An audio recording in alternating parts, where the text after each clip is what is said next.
I can still picture the day my parents talked to me in our living room just like it was yesterday. I was 7 years old, wearing my favorite purple dress that had butterflies on it, holding my old teddy bear tightly. Mom and Dad said they will not live together anymore. They were very relaxed about it. No yelling. Don't throw things. Two grown-ups who stopped loving each other, choosing to part ways. I didn't shed any tears. I might have been too young to fully get what was going on. They split everything up really well. Mom got the house. Dad got a new apartment. I have 2 bedrooms. The custody plan was easy. 1 week with Mom and 1 week with Dad. And Dad, being Dad, made sure that Mom and I had enough money to be okay. Around a year after the divorce, Dad met Sarah. I can still recall the first time he brought us together at a nearby diner. She had nice eyes and a friendly smile. Her son, Tommy, was sitting beside her, playing with his French fries. "Hi, Brittany," Sarah said, smiling wide. "Your dad has shared a lot about you." Tommy raised his head from his plate. "Will you be my sister?" I liked them right away. Sarah was real and didn't put in too much effort or pretend to be nice, unlike some of Dad's past dates. She was just genuine. Tommy was 3 years younger than me, and he became the brother I always wanted. At that time, Mom began going out with Richard. He settled in really fast. I saw that Mom acted differently. She looked distracted and kept touching her stomach when she thought no one could see her. They had a little wedding at City Hall. 2 months later, my half-sister, Emily, came into the world. I remember being in the hospital room, seeing this small pink baby in Mom's arms. Richard was watching them closely, very focused. I was in the corner, moving my feet back and forth. It was like I was seeing a family picture being made, one that I wasn't part of. Dad and Sarah got married in that year. Their wedding was unique. They made sure that Tommy and I were part of everything. Sarah let me help choose her dress. At the ceremony, Dad made special promises to Tommy and me. "Today, I'm not just getting a wife," he said, his voice full of feeling. "I'm getting another child to love. Our 2 wonderful kids are getting a larger family." That night, when Sarah put me to bed at their house, she kissed my forehead. "You know, Brittany," she said, "I always wanted a girl. Thanks for including me in your life." I gave her a big hug. Even then, I knew that my family situation was not normal, but I was lucky to have at least one home where I really belonged. Things at Mom's house were different after Emily came along. It was not a big deal. No mean words or bad treatment. I felt like I was slowly disappearing like a ghost in my own house. Mom stopped working to take care of the house full-time. Everything started to focus on Emily.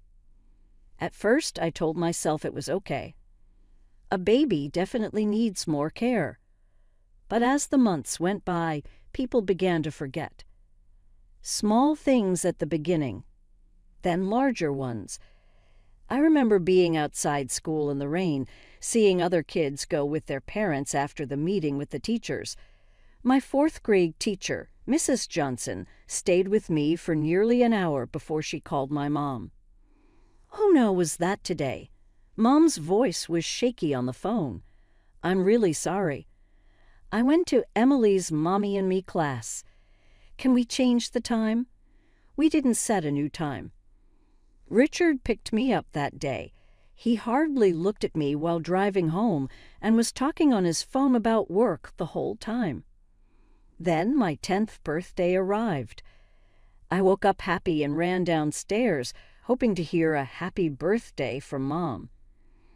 I saw her busy taking care of Emily in the kitchen. "Mom," I said, standing by the door, "do you know what day it is?" She glanced up, not paying attention. "Tuesday." "Oh, I have to take Emily to her doctor." I stood there, feeling really sad. Today is my birthday. Her eyes got bigger. Oh, Brittany, I'm really sorry. We will have a celebration this weekend, all right? I have a lot happening today because of Emily's checkup. The weekend passed, and nobody talked about my birthday anymore. It got simpler to hang out at Dad's place. Sarah always kept my favorite snacks in the pantry. Tommy and I would spend a lot of time playing video games or working on homework together. Dad always went to every school event. Sarah often joined us, taking pictures and smiling like I was her own daughter. I began to spend more and more time there. Some days became weeks and then months. Mom hardly noticed at all. When I was at her house, she was always busy with Emily, feeding her, playing with her, and taking her to playdates. Richard would get home from work, give Emily a kiss on the forehead, and go to his home office. Sometimes I thought about whether they would even see if I was gone for good. After around 6 months of me pretty much living at Dad's all the time, he chose to make it official. "I talked to your mom today," he said to me one evening. "I believe it is a good idea for you to stay here for a long time. You're here a lot already. I told her I would stop the alimony payments because I am taking care of you all the time now." Mom was at the door in just a few hours, looking worried and saying kind things. "I really missed you a lot," she said, hugging me for the first time in what felt like a long time. "I've been thinking about everything, and I want us to return to our original plan. I want you to be home with me half the time, just like we used to. I was 12 at that time, old enough to understand it.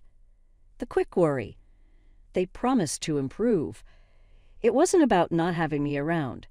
It was about the cash. Dad's alimony checks were the main reason she wanted me back. Emily was 5 when she began showing off to me. She would walk around the house with a proud smile, saying things when Mom and Richard couldn't hear. "Daddy says you're not really part of our family," she said to me one day while I was doing my homework at the kitchen table. "He says you're only here for a visit." I tried to ignore her and focus on my math problems, but she just kept talking. "Mommy and Daddy love me more than they love you. Last night, Daddy told Mommy he was tired of you staying here. Mommy said, 'Just wait until you are 18. Then the money will stop and you will be gone.' It was painful. Yes, it did. But I had learned to put up walls around that hurt. My dad and Sarah taught me what true family love is. Tommy was like a brother to me, much more than Emily could ever be. Hearing your own mom counting down the days until she didn't have to deal with you anymore really hurts. The years went slowly until, at last, I reached high school graduation. I sat in the middle of my 2 families during the ceremony. Dad, Sarah, and Tommy are on one side. Mom, Richard, and Emily are on the other side. It felt like being in the middle of 2 different worlds. After the ceremony, Dad gave me a big hug. "We're really proud of you, Princess," he said. At the same time, Mom and Richard were already discussing my leaving before we had even left the school parking lot. "So," Richard said, shaking his car keys, "have you begun packing yet?" They didn't ask me about what I want to do after high school.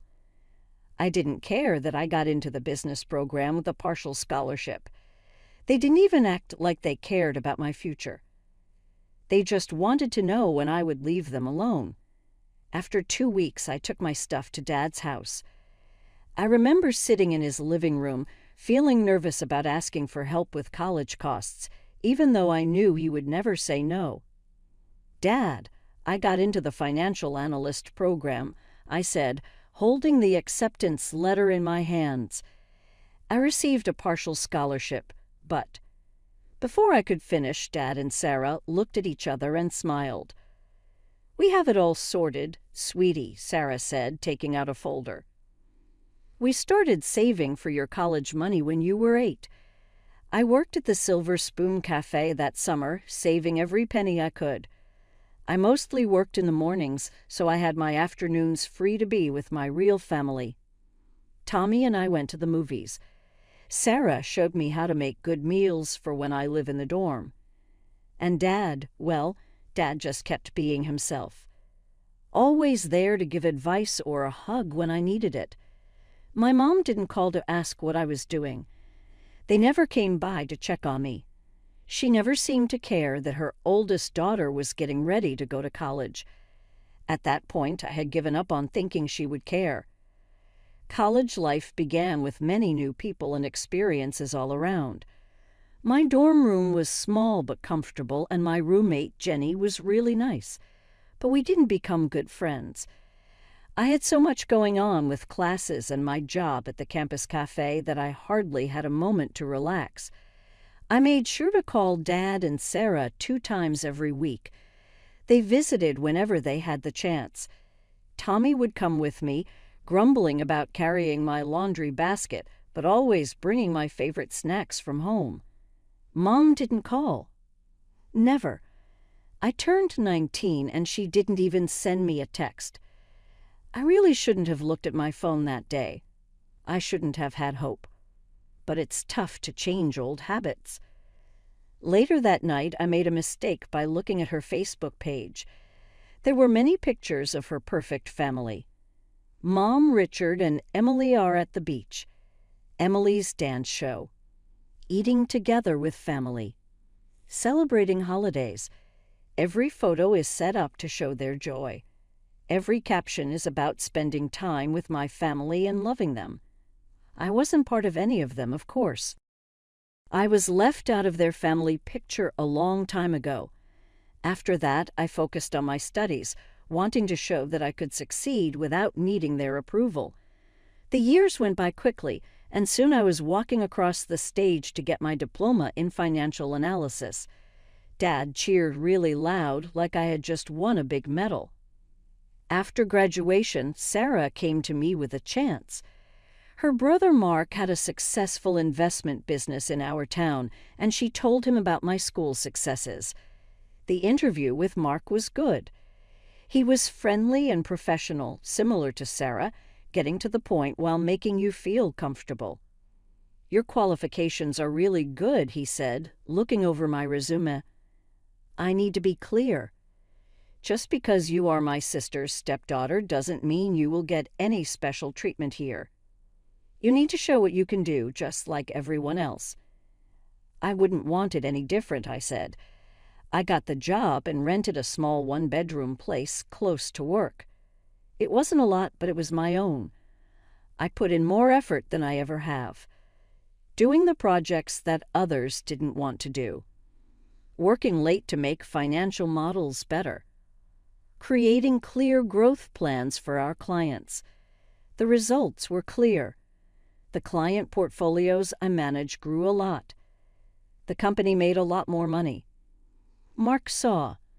He didn't show favoritism, but he did think it was important to reward good work. I got the bonuses and raises because I worked hard for them, not because of family ties. I used my surprise year-end bonus to buy gifts for my real family. A new golf set for Dad, who has been using the same clubs for 15 years. A weekend spa package for Sarah, who has never treated herself before.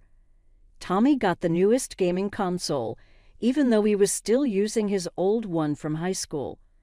Watching them open their gifts and seeing their real happiness and surprise made me feel something warm in my chest. I may not be in one family photo album, but I found a better place in another one.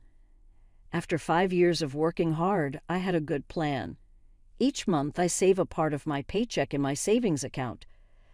I looked into the housing market carefully, searching for the right property. I wanted a simple place that feels nice, maybe with a little garden. I really wanted to make a big down payment so that my monthly mortgage payments would be easier to handle. Then the phone call came that changed everything. I was sitting at my desk looking at quarterly reports when my phone lit up with a number I hadn't seen in a long time. "Brittany, dear," Mom's voice was very sweet. I have been thinking about you a lot recently. I almost spilled my coffee. After 9 years of silence, here we are. How are you, Mom? I made sure my voice was calm. Oh, sweetheart, I miss you. Everyone does. How about coming over for dinner this weekend? Emily is back from college and Richard is cooking his special pot roast. I was really curious. On that Saturday, I drove to my old house in my new Mercedes. Not fancy, but dependable and professional. Emily opened the door and looked me over with obvious curiosity. Nice car, she said to say hello. The house was pretty much the same. The furniture is the same. Same family pictures on the walls. Still not one of me. Mom ran up to hug me like we had just met yesterday. Sweetheart, you look amazing. You look really professional in that suit. Richard, doesn't she look like she's doing well? Richard nodded and took out my chair. We heard you are doing great at Mark's company. The family grapevine says you are one of the best at what you do. During dinner, they asked me many questions about my job, how much I earn, and my car. Mom kept saying how costly everything is now, especially with Emily in college. That's a really nice watch, Mom said, reaching for my wrist. It probably cost a lot of money. I smiled nicely. Dad and Sarah gave it to me for my birthday. Sure it was, she said, her smile getting a bit smaller. They always spoiled you.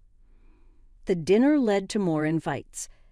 Out of the blue, Mom wanted to be involved in my life again. She would call often, come to my apartment without telling me first, and ask me to join family dinners.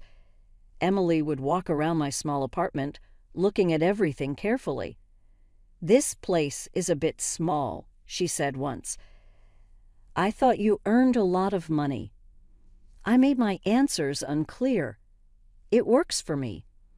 Mom would say, but you must be thinking about getting a new one soon with your pay. I would smile and talk about something else. Their sudden interest in my life made me feel uncomfortable. It took place on a Sunday afternoon. Emily came to my apartment, thinking it would be a good time to connect with her big sister. I was in the kitchen making coffee when I heard her take a deep breath from my living room. Wow, she said, looking at my laptop screen. I left my banking app open after I paid some bills. Is that really the amount of money you saved? I walked over fast and shut the laptop. It's not nice to look at other people's private information, Emily. She didn't pay attention to what I said. Why are you putting away so much money? What is it for? I thought about it but decided it was okay to tell her. I'm going to buy a house soon. I want to make a nice down payment so my mortgage payments are not too high. Emily just nodded, but I could tell she was thinking a lot. She left soon after, saying she had to meet some friends. The next day, Mom called and asked me to dinner. When I sat down at their dining table, I could tell something was wrong. Mom had that look she would get when she was going to ask Dad for more money for us. Emily told me you save a lot, she said, handing over the potatoes. That's great, sweetie. Emily is really struggling with college costs, and she will need a place to live after she finishes school. I had a bite of my food and didn't say anything. It would be really nice if her successful big sister could help her, Mom said, hinting at the idea. Family supports each other, right? I set my fork down. I don't get what you mean, Mom. Oh, come on, Brittany, she said, stopping the nice behavior. You are doing really well. Emily wants help with an apartment and you have plenty of money saved. It would be the best choice to make. I looked at her in surprise. What should I do? Are you saying I should give Emily my house down payment? You have a good job already, Richard said. Emily is just beginning. She needs help more than you do. I am not established, I said clearly. I'm putting in a lot of effort and saving my money to create my own future. I won't give Emily my savings. Mom looked unhappy. Are you really going to watch your sister have a hard time while you have all that money? After everything we've done for you? I nearly laughed at that. What have you done for me? What do you mean exactly? Did you forget my birthdays? Forget about me for years. Are you going to push me away for Emily? You're being selfish, Richard said quietly, looking away from me. A true sister would want to help. A true mother would have supported both her daughters, I replied, getting to my feet. I am putting myself first. Emily is your job, not mine. The quiet that came after was really loud. Mom sat quietly, her jaw tight, while Richard stared at his food. Emily didn't come to this dinner, but I can picture how she would react when they tell her later. Poor Emily, her selfish big sister, wouldn't let her have a free apartment. 2 weeks after that bad dinner, I had to go on a work trip to Singapore. Mark trusted me with a big client presentation, but I would be hard to reach for most of the time because of the time difference and my busy schedule. I will be away for around 10 days, I said to Mom when she called, trying to be polite even though we had a fight recently. I want to tell you that I won't be able to talk for a while. Oh, you're abroad, right? That's nice for you, she said, sounding strangely interested. The trip was good, but when I got home and turned off airplane mode, my phone was full of notifications. Bank alerts. Many of them. My hand began to shake as I looked through them. Moving accounts. $1,750. The world began to turn. I hurried home, opened my laptop, and signed into my banking app. There it is. A big transfer to an account I didn't know. But what is the name on the transfer? Patricia Warren. My mom's name. I drove to their house really fast, with my banking app screenshots open on my phone. When I knocked on their door, Richard opened it with a smug smile that really made me angry. Where is she? I insisted, moving past him. Mom was in the living room, relaxed and calm, looking at a magazine. Oh, you returned. How was your trip? I pushed my phone towards her face. What is this? How did you move money from my account? She hardly looked at the screen. I don't understand what you mean. Please don't lie to me.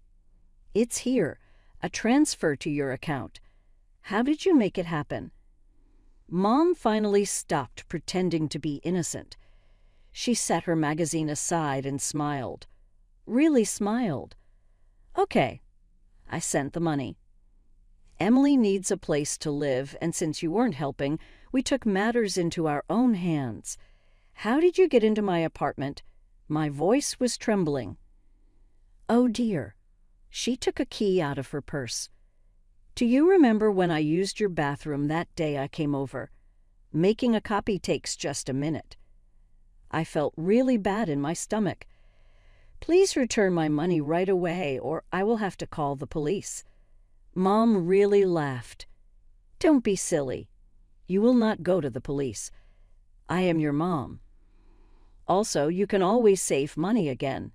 You have a nice job and no responsibilities. Emily really needs this more than you do. We have found her the perfect apartment. I mean it. I interrupted her. Give me back my money or I'm... What happens next? Mom made a mean face. Are you really going to send your own mom to jail? Sure. You don't have the courage. Richard took my arm and began to push me to the door. It's time for you to go. This is your final opportunity, I told them. Please return my money. Mom just waved goodbye with a little smile. Richard pushed me out onto the porch and closed the door in my face. It was a calm night at the police station. I sat in front of Detective Martinez, my hand calm as I filled out the complaint form. I wrote down everything, the transfer that wasn't allowed, pictures of the banking app, and texts with my mom about my business trip. Richard called me that night. His voice went from making threats to asking for help. "You have to take back the complaint," he said. "Do you know how your actions are affecting your mother? Your mom is crying." I ended the call. Let her be sad. I had cried many times over the years because of her. The legal process went surprisingly fast. The proof was clear, and Mom's bold confession about the stealing didn't make things better for her. She sat in the courtroom acting like a sorry mother, tears running down her face as she said she would give back every penny. "I just wanted to help my little girl," she cried to the judge. "I let my motherly feelings affect my thinking." I nearly laughed really hard. Motherly feelings. Since when has this been happening? The judge did not seem impressed. "Mrs. Warren, your motherly feelings made you steal and cheat your other daughter on purpose. The only reason you won't go to prison is that you agreed to pay everything back and you don't have a criminal record. She received a suspended sentence and must give my money back in 30 days. I got a restraining order against her and Richard just to be careful. My dad and Sarah stayed with me the whole time. They sat behind me in court, brought me dinner when I was too tired to cook, and never once said, 'I told you so,' about letting Mom back into my life. You made the right choice," Sarah said to me after the sentencing. They had to understand that they couldn't use you anymore. Tommy, as usual, tried to make everyone feel better. "Now you really know which family loves you." He was correct. The lines are clear now. I had my real family, Dad, Sarah, Tommy, and even Mark, who were really helpful during the whole situation. Then there were the others, Mom, Richard, Emily, who showed who they really were in a very dramatic way. It has been 6 months since that time. My money is back in my account, making interest while I look for a house. I'm looking at a nice 3-bedroom colonial with a fenced backyard, only 10 minutes from Dad and Sarah's house. The mortgage papers are being worked on, and this time I have the only keys to my house. Mom still tries to contact me sometimes through family or friends we both know. She says she has changed, that she is sorry, and that she wants to fix things. But I'm finished giving chances to people who only see me as something to use. Last night I had dinner with my family to celebrate my new house that I am going to buy. While we were at Sarah and Dad's dining table, telling jokes and talking about my housewarming party, I noticed something. Sometimes the family you pick is better than the family you come from. Sometimes it's best for you to let go of bad relationships. In 2 weeks, I will sign the papers for my new house. My dad is planning to help me paint the walls, and Sarah has been sending me links to furniture she thinks would be great for my living room. This is what family is all about, people who care for you, love you, and would never think of hurting you for their own benefit. Mom, Richard, and Emily can hold on to their nice family pictures and their tricky games. I have something better. A true family. A clean mind. And soon, a house with just one set of keys.